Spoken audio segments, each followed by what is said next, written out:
Welcome to the Salmon Runs YouTube. Enjoy the video. You'll start by installing Microsoft Edge and signing into your Microsoft account. This lets Edge enable its built-in secure network. Once installed, grant network and VPN permissions so the feature can intercept and encrypt traffic. Make sure auto updates are on to get security fixes.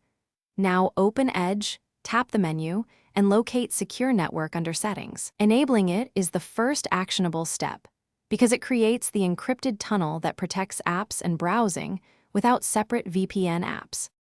Once done enabling Secure Network, you configure how it behaves. You'll pick either automatic routing or a specific region if latency matters. Selecting a nearby region usually improves speed. Make sure Auto Connect on untrusted Wi-Fi is enabled so protection starts without manual steps. Also allow background usage to maintain the tunnel when the app isn't foregrounded. These choices balance privacy versus performance, and tuning them reduces interruptions while ensuring most traffic is encrypted through the Edge VPN. To finish, verify Secure Network shows an active connection and confirm your IP address changed for external checks. That proves traffic is routed through the tunnel.